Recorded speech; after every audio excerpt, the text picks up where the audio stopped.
Quisiera iniciar esta intervención lamentando profundamente la partida del ministro Néstor Humberto Martínez.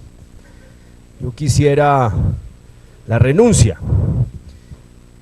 Pues eso indican los medios. Siendo así, me parece de verdad lamentable. El ministro Néstor Humberto es un polo a tierra del actual gobierno.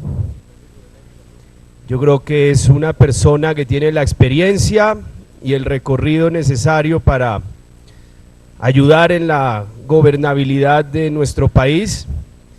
Y señalaba hoy que el gobierno tiene dos polos a tierra. Uno de ellos es el del ministro Cárdenas, que es una persona seria, que inspira seriedad, credibilidad, y me parece que entienden la complejidad de la administración de este país. Así estemos de acuerdo o no con ellos en muchos aspectos, son ministros serios, porque el país definitivamente no se gobierna desde una emisora, ni sacando artículos favorables en los medios capitalinos. Entonces a mí sí me gustaría que decisiones de esta naturaleza se tomen con mucha frialdad dentro del gobierno nacional. Pero más allá de esto, que era un breve comentario que no tiene que ver con la discusión de este proyecto, yo sí quiero señalar y también hacer énfasis en lo que ahorita precisaba mi colega Juan Carlos García.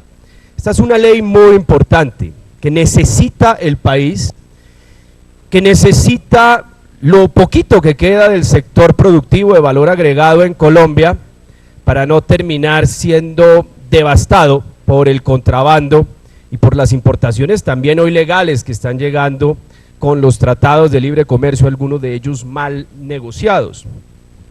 Sin embargo, también hay que tener en cuenta en la aplicación de esta norma la realidad fronteriza.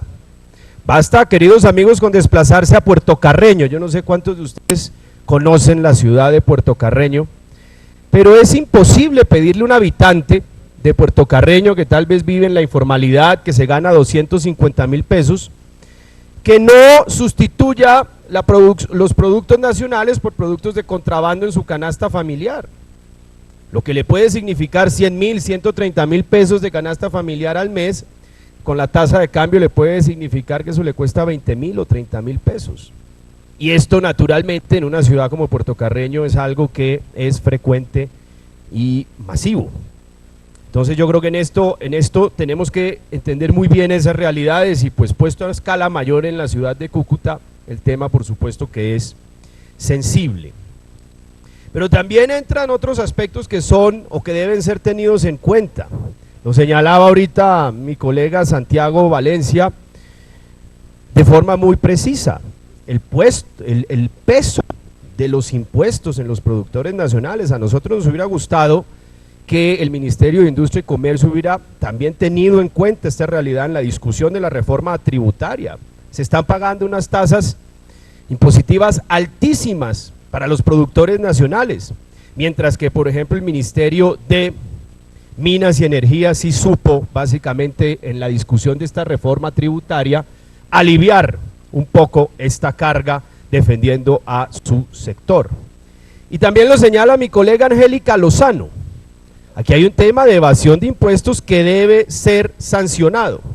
No sé si sea pertinente meter este tema ya en la reforma, en esta ley, perdón, dado que podría en última llevar a que frustráramos este intento de penalización del contrabando. Pero sí es coherente pensar que cuando se sanciona el contrabando, se sancione también la evasión de impuestos en el país. Por otro lado, querido Harry, el tema del contrabando es muy grave, pero fíjese usted que la verdadera amenaza que hoy enfrentan los productores de leche del departamento del Caquetá es la importación de lactosueros. Y es básicamente la importación de productos lácteos de tratados de libre comercio mal negociados. Y si bien celebramos la confiscación de teléfonos, de teléfonos celulares de contrabando, pues también nos hacemos la pregunta, ¿a quién benefician estas incautaciones? Porque aquí no se está produciendo prácticamente ya nada de valor agregado.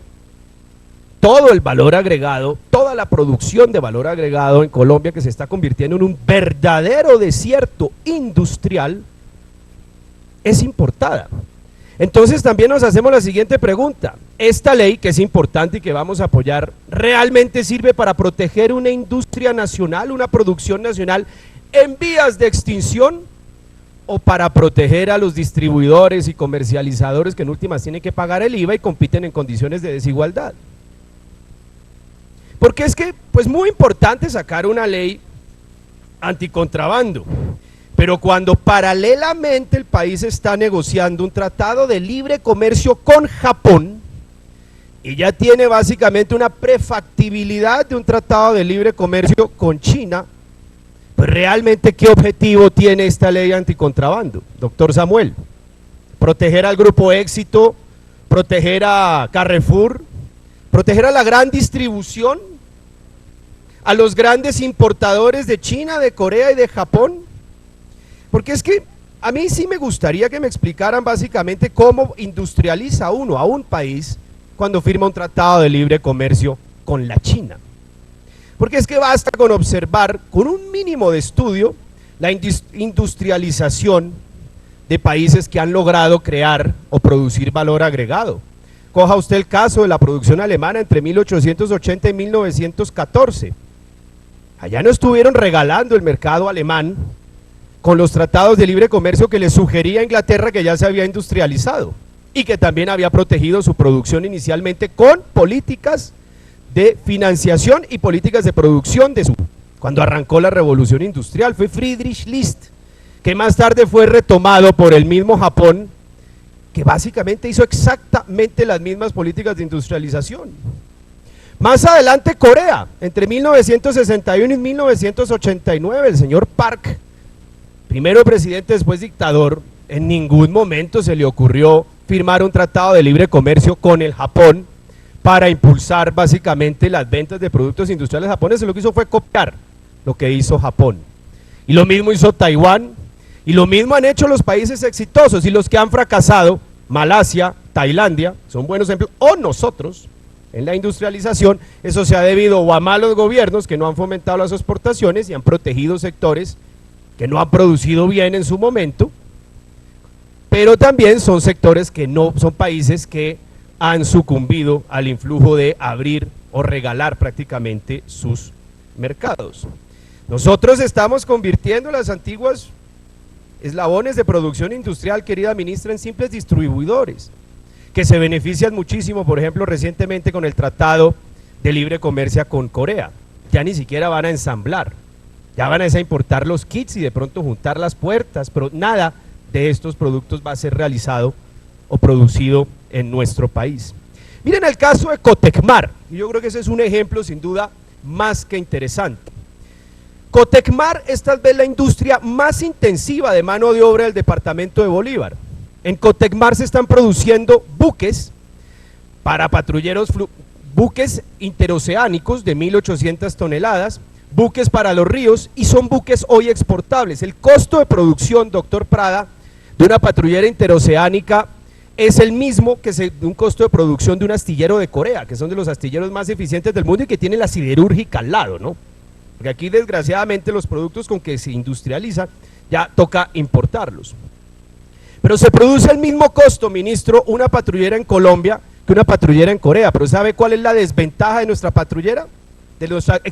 Para exportar nuestras patrulleras, que la ley de abanderamiento en Colombia, un resultado de una mala negociación del Tratado de Libre Comercio con Estados Unidos, permite que cualquier barco, que no, así no haya sido hecho en Colombia, reciba la bandera de Colombia, y que este barco sea importado con 0 impuestos. Mientras que nuestro barco producido en Colombia, para poder venderlo al exterior, hay que pagar el IVA. Es así, esa es la realidad. No compiten con los astilleros coreanos porque el barco coreano entra 0 arancel, mientras que nuestro producto tiene que pagar un impuesto al Estado colombiano. Esto es naturalmente extraordinario para el armador, es decir, para el comercializador, para el distribuidor, pero para el productor colombiano es una condena prácticamente a la muerte. Sobreviven básicamente porque tenemos una armada que le compra los barcos. 1.500 empleos, 2.000 empleos calificados en su mejor momento o en sus picos de producción. Entonces, pues yo creo que para de verdad hablar de una política de industrialización tenemos que pensar de forma agresiva. Esto no es la mano invisible ni las recetas enlatadas que a veces nos tragamos entero la que nos va a industrializar, y tampoco es la inversión extranjera. La inversión extranjera ayuda, complementa, genera unos empleos, pero la industrialización de la inversión extranjera es una industrialización de escaso valor agregado, son maquilas que van de país en país en donde les ofrezcan las mejores condiciones. Ya se está robotizando la mano de obra en las maquilas. Unos artículos interesantes que vi este fin de semana, pero en fin, el punto es que hay que hacerlo con una política ambiciosa. ¿O cuánto creen ustedes que los productos industriales de Japón y de China reciben en créditos de redescuento de su Bancoldex? ¿Qué significa esto? Que la banca pública china le inyecta centenares de millones de dólares a su sector productivo a través de la banca comercial. ¿Cuánto recibe Cotecmar como ejemplo de nuestro Bancoldex a través de la banca comercial? 0 pesos. ¿Cuánto recibe o cuánto ha recibido a Infant Industry, la industria naciente de países como China, por ejemplo, en los últimos 25 años en créditos de redescuento? Millones y millones de dólares, y esa es la queja de las potencias industriales que dicen que les está haciendo una competencia desleal a través de estos créditos blandos, que están cruzándose de dedos a ver si se revienta el sector financiero chino para tratar de frenar un poco la competencia industrial. Querida ministra, a mí me parece de verdad que aquí la industrialización del país no se hace con un Estado facilitador, creando macroruedas o compuestos diplomáticos o compuestos básicamente, o con oficinas de Proexport en París, en Washington. Nosotros necesitamos una política agresiva en donde nos compran, en Asunción, en Tegucigalpa, en Trinidad y Tobago, que es donde somos realmente competitivos. Y créame que, a diferencia de lo que señala usted en una entrevista recientemente, le aseguro que montar una planta de papas fritas, de Doritos, no es industrializar. Un mercado de 45 millones de personas da para que monte una planta de papas fritas. Yo le aseguro que si usted va a Angola, también consigue una planta de producción de papas fritas, porque las papas fritas las compra todo el mundo. Tampoco es una planta de 5 millones de dólares de la Mercedes, porque eso suena muy bonito. Una planta de producción de automóviles seria cuesta 300 millones de dólares como la que acaba de montar Volkswagen en los Estados Unidos. Una planta de 5 millones de dólares, ¿saben para qué sirve, doctor Prada? Para traer como un kit, como un Lego, un camión Mercedes y pegar las partes. Eso vale la bodega. Eso vale la bodega. Yo le hago una pregunta: ¿cuántas partes de ese camión que van a pegar como un Lego en esta planta que hoy anuncia el ministerio como un gran resultado de industrialización se produce en Colombia? 0. 0 es 0. Y ampliar la planta de Coca-Cola FEMSA, por Dios, decir que eso es industrialización. Le apuesto también que en Tanzania hay una planta cervecera, sin que nadie se atreva aquí a decirnos que es que estamos industrializando el país porque montamos una planta cervecera.